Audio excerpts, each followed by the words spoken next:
ನರಸಿಂಹದೇವರು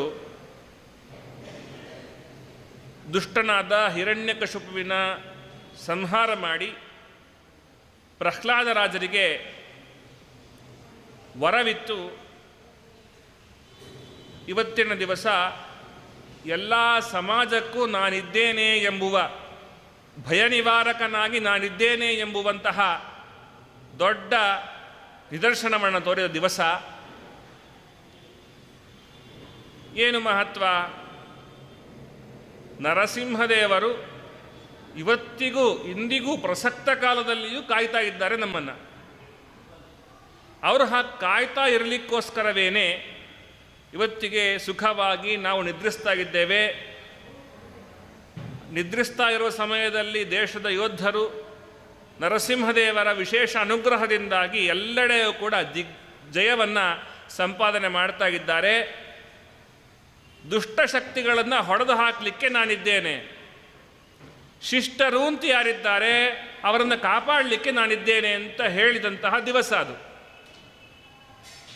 ಯೋಚನೆ ಮಾಡಿ, ಹಿರಣ್ಯಕಶಿಪು ಆವತ್ತಿನ ಕಾಲಕ್ಕೆ ದೊಡ್ಡ ಆತಂಕಕಾರಿ, ಭಯೋತ್ಪಾದಕ ಅವನು. ಇದನ್ನು ನಮ್ಮ ಗುರುಗಳಾದಂತಹ ರಾಮವಿಟ್ಲಾಚಾರ್ಯರು ಹೇಳ್ತಿರ್ತಾರೆ. ಅವತ್ತಿನ ದಿವಸದಲ್ಲಿ ಯಾರಾದರೂ ಕ್ರಾಂತಿ ಅಂತ ಮಾಡಿದರೆ ಪ್ರಹ್ಲಾದರಾಜರು ಮಾತ್ರ ಮಾಡಿರ್ತಕ್ಕಂಥ ಸಾಧ್ಯ. ಯಾಕೆ?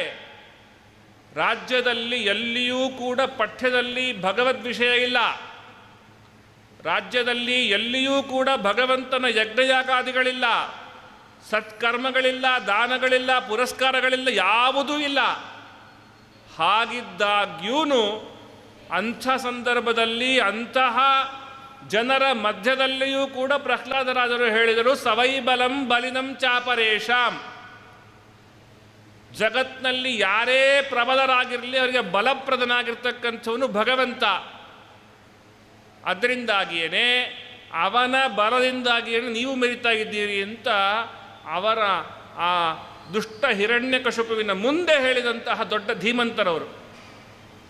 ಅಂತಹ ಹಿರಣ್ಯಕಶಿಪುವಿನ ಮಕ್ಕಳಾಗಿದ್ದುಕೊಂಡು ಇಷ್ಟೊಂದು ಧೈರ್ಯವನ್ನು, ಭಗವಂತನ ವಿಷಯಕವಾದ ಜ್ಞಾನ ಪ್ರಸಾರಣವನ್ನು ಮಾಡಿರ್ತಕ್ಕಂತಹ ಪ್ರಹ್ಲಾದರಾಜರೇ ಇವತ್ತೊಂದು ರೂಪದಲ್ಲಿ ಎಲ್ಲ ಕಡೆಯಲ್ಲಿ ರಾಗರಾಗಿದ್ದಾರೆ.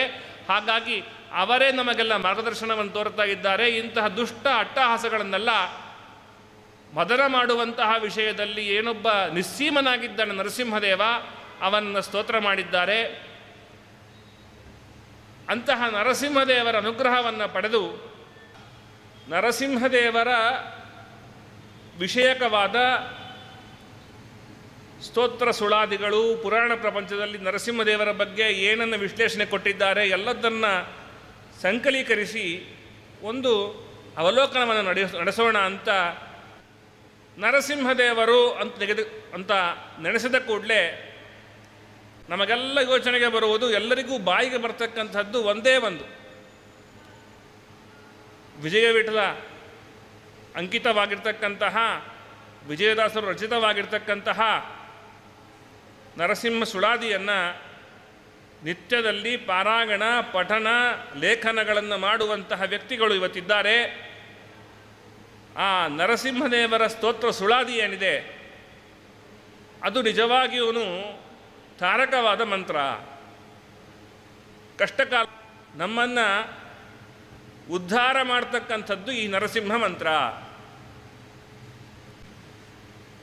ನೃಸಿಂಹಾಧಿಕ ಮನ್ಯಚ್ಚ ದುರಿತಾದಿ ನಿವೃತ್ತಗೆ ಅಂತ ಶಾಸ್ತ್ರದ ವಚನ. ಎಲ್ಲ ಕಷ್ಟ ಕಾರ್ಪಣ್ಯಗಳಿಗೂ ಕೂಡ ನರಸಿಂಹದೇವರೇ ಉತ್ತರ. ನರಸಿಂಹದೇವರನ್ನು ನಾವು ಶರಣು ಹೊಂದಿದರೆ ಸಾಕು, ಎಲ್ಲ ಕಷ್ಟ ಕಾರ್ಪಣ್ಯಗಳು ಹೋಗುತ್ತೆ.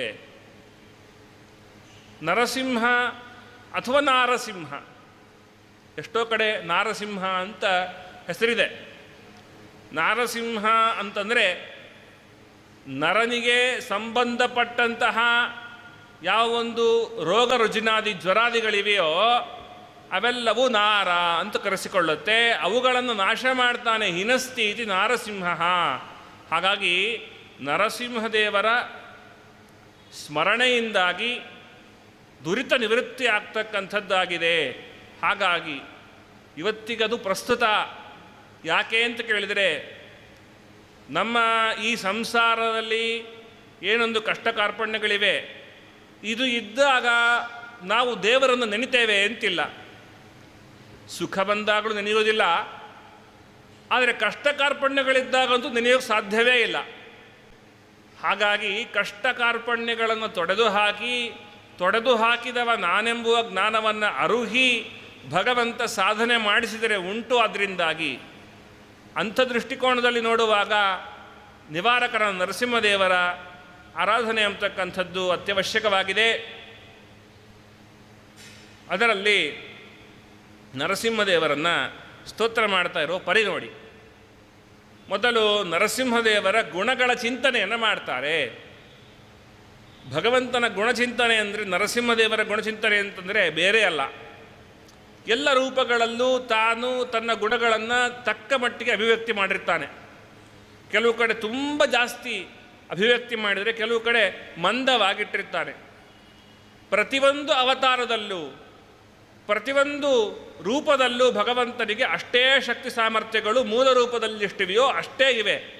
ಹಾಗಾಗಿ ನರಸಿಂಹದೇವರ ಗುಣಚಿಂತನೆಯನ್ನು ಮಾಡುವಾಗ ಮೂಲ ಸ್ವರೂಪದಲ್ಲಿ ಏನು ನಾರಾಯಣ ಇದ್ದಾನೆ ಅವನ ಗುಣಗಳನ್ನು ವಿಶೇಷವಾಗಿ ಹೇಳ್ತಕ್ಕಂಥದ್ದು ಈ ಸುಳಾದಿಯಲ್ಲಿ ಬಂದಿದೆ. ವೀರಸಿಂಹನೇ ನಾರಸಿಂಹನೇ ದಯಾಪಾರವಾರಣೆ ಭಯ ನಿವಾರಣ ನಿರ್ಗುಣ ಸಾರಿದವರ ಸಂಸಾರ ವೃಕ್ಷದ ಬೇರರಿಸಿ ಕೀಳುವ ಬಿರುದು ಭಜಂಕರ ಘೋರಾವತಾರ ಕರಾಳವದನ ಅಘೋರ ದುರಿತ ಸಂಹಾರ ಮಾಯಾಕಾರ ಕ್ರೂರ ದೈತ್ಯರ ಶೋಕ ಉದ್ಭವ ಈರೇಳು ಭುವನ ಸಾಗರದೊಡೆಯ ಅರೌದ್ರನಾಮ ವಿಜಯ ವಿಠಲ ನರಸಿಂಗ ವೀರ ರಸತುಂಗ ಕಾರುಣ್ಯಪಾಂಗ. ಇಷ್ಟು ಕೂಡ ಭಗವಂತನ ಗುಣವನ್ನು ಹೇಳುವಂಥ ಶಬ್ದಗಳು. ಹೇಗೆ ವಿಶ್ವಂ ವಿಷ್ಣುರ್ವಷಟ್ಕಾರೋ ಭೂತಭವ್ಯ ಭವತ್ಪ್ರಭು ಎಂಬುವ ಶಬ್ದಗಳು, ಪ್ರತಿಯೊಂದು ಶಬ್ದಗಳು ಭಗವಂತನ ಗುಣಚಿಂತನೆಯನ್ನು ತಂದುಕೊಡ್ತವೋ ಅದೇ ರೀತಿಯಲ್ಲಿ ಗುಣಚಿಂತನೆಯನ್ನು ಮಾಡುವಂಥ ಶಬ್ದಗಳಾಗಿವೆ. ವೀರಸಿಂಹನೇ ಸ್ತೋತ್ರ ಮಾಡ್ತಾ ಇರುವಾಗ ಎದುರಿನಲ್ಲಿ ವ್ಯಕ್ತಿ ಇದ್ದದ್ದರಿಂದಾಗಿ, ಅರ್ಥಾತ್ ವಿಜಯದಾಸರ ಎದುರಿನಲ್ಲಿ ನರಸಿಂಹದೇವರ ಚಿಂತನೆ, ನರಸಿಂಹದೇವರ ಪ್ರಾದುರ್ಭಾವ, ನರಸಿಂಹದೇವರ ರೂಪ ಎಲ್ಲವೂ ಅವರ ಕಣ್ಣೆದುರಿಗೆ ಆ ಕೂಡಲೇ ಬಂದದ್ದರಿಂದಾಗಿ ಈ ಕೀರ್ತನೆಯಲ್ಲಿ, ಈ ಸುಳಾದಿಯಲ್ಲಿ ಅಷ್ಟು ಸ್ಪಷ್ಟವಾಗಿ ಅವರು ಹೇಳ್ತಕ್ಕಂಥವರಾಗಿದ್ದಾರೆ. ಎದುರುಗಡೆ ನರಸಿಂಹದೇವ ಇದ್ದಾರೆ, ಅವರನ್ನೇ ಕುರಿತು ಹೇಳ್ತಾ ಇದ್ದಾರೆ. ಎಲೆ ವೀರಸಿಂಹನೇ.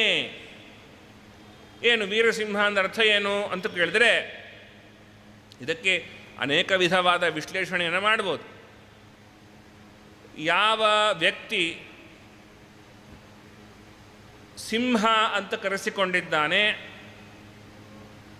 ಅವನು ಯಾರ ವಿಷಯದಲ್ಲಿ ಸಿಂಹ ಅಂತ ಕರೆಸಿಕೊಂಡಿದ್ದಾನೆ ಎಂಬುವ ದೃಷ್ಟಿಕೋನದಲ್ಲಿ ನೋಡಿದಾಗ ವೀರಸಿಂಹ ಅನ್ನುವ ಅರ್ಥ ಎರಡೆರಡು ವಿಧವಾಗಿ ತಿಳಿದುಕೊಳ್ಳುತ್ತೆ. ನೋಡಿ, ಸಿಂಹ ಅನ್ನುವ ಶಬ್ದಕ್ಕೆ ಉಪನಿಷತ್ ಭಾಷ್ಯದಲ್ಲಿ ಶ್ರೀಮದಾಚಾರ್ಯರು ಹೇಳ್ತಾರೆ, ಸಹನಾತ್ ಸಿಂಹ ಉಚ್ಯತೆ. ಭಗವಂತನಿಗೆ ಸಿಂಹ ಅಂತ ಯಾಕೆ ಕರೀತಾರೆ ಅಂತ ಕೇಳಿದರೆ, ಭಗವಂತ ಸಹಿಸ್ತಾಗಿದ್ದಾನೆ, ಅದರಿಂದಾಗಿ ಸಿಂಹ. ನರ ಏನೇನು ಮಾಡ್ತಾನೋ ಅದೆಲ್ಲವನ್ನು ಸಹಿಸ್ತಾನೆ, ಅದರಿಂದಾಗಿ ಸಿಂಹ. ಅಥವಾ ಇನ್ನೊಂದು ಅರ್ಥದಲ್ಲಿ ಸಿಂಹ ಅನ್ನೋದಕ್ಕೆ ಹಿನಸ್ತೀತಿ ಸಿಂಹ, ಹಂಸ, ಸಿಂಹ ಅನ್ನೋ ಶಬ್ದಗಳು ಅವು ನಿಷ್ಪತ್ತಿಯಾದದ್ದು ವಿಚಿತ್ರವಾಗಿ ಆಗಿದೆ, ಅಕ್ಷರ ವ್ಯತ್ಯಯದಿಂದ ಆಗಿದೆ. ಅದರಿಂದಾಗಿ ಹಿಂಸ ಸಿಂಹ. ಯಾವ ವ್ಯಕ್ತಿ ಹಿಂಸೆ ಮಾಡ್ತಾನೋ ಅವನು ಸಿಂಹ. ಆದ್ದರಿಂದಲೇ ಕಾಡಿನಲ್ಲಿರುವ ಪ್ರಾಣಿಗಳೆಲ್ಲವೂ ಇದೊಂದು ಪ್ರಾಣಿ ಹೆದರುತ್ತೆ, ಅದರಿಂದಾಗಿ ಹಿನಸ್ಥಿತಿ ಸಿಂಹ ಅಂತ ಸಿಂಹ ಶಬ್ದವು ಸಿಂಹ ಎಂಬುವ ಪ್ರಾಣಿಯನ್ನು ಹೇಳ್ತಾ ಇದೆ. ಹಾಗಾಗಿ ಭಗವಂತನಿಗೆ ಸಿಂಹ ಅನ್ನುವ ಹೆಸರು ಎರಡು ವಿಧವಾಗಿ ಬರುತ್ತೆ. ತಾಳ್ಮೆ ಕಳೆದುಕೊಳ್ಳದೆ ಸಹಿಸ್ತಾನೆ, ಅದರಿಂದಾಗಿ ಸಿಂಹ. ಮತ್ತು ಕಾಲ ಬಂದಾಗ ನಾಶ ಮಾಡ್ತಾನೆ, ಅದರಿಂದಾಗಿ ಸಿಂಹ. ಈಗ ವೀರಸಿಂಹನೇ ಅಂತ ಹೇಳು. ವೀರ ಅಂದರೆ ಯಾರು ಅಂತ ಕೇಳಿದರೆ, ವೀರ ಶಬ್ದಕ್ಕೆ ಯೋಧ, ಒಳ್ಳೆಯ ಯುದ್ಧ ಮಾಡುವ ಪಟು ಅಂತ ಅರ್ಥ. ಸಂಸಾರದಲ್ಲಿ ಇಂಥ ಕೊಂಪೆಯಲ್ಲಿ ಇಷ್ಟು ಜನ ಹಿಂಗಿದ್ದಾರೆ, ಎಲ್ಲರೂ ಕೂಡ ತಮ್ಮ ಜೀವನವನ್ನು ಬದುಕಿಸಿಕೊಳ್ಳಿಕ್ಕೋಸ್ಕರ ಹಿರಣ್ಯಕಶಿಪುವಿಗೆ ಜೈಕಾರ ಹಾಕ್ತಾ ಇದ್ದಾರೆ. ಅಂಥವರ ಮಧ್ಯದಲ್ಲಿ ಸಂಸಾರದಲ್ಲಿ ಹೇಗೆ ಹೋರಾಡಬೇಕು ಅಂತ ತೋರಿಸಿಕೊಟ್ಟಂತಹ ಒಬ್ಬ ಯೋಧ ಪ್ರಹ್ಲಾದರಾಜರು. ಅವರನ್ನು ಸಲಹುತ್ತಾಗಿದ್ದಾನೆ. ಅದರಿಂದಾಗಿ ವೀರ ಅಂದರೆ ಪ್ರಹ್ಲಾದರಾಜರು. ಅವರನ್ನು ಸಲಹೋದ್ರಿಂದಾಗಿ, ಅವರನ್ನು ಪಾಲನೆ ಮಾಡೋದ್ರಿಂದಾಗಿ ವೀರಸಿಂಹ, ಅರ್ಥಾತ್ ಪ್ರಹ್ಲಾದ ವರದ ಅಂತ ಅರ್ಥ ಮಾಡ್ಬೋದು.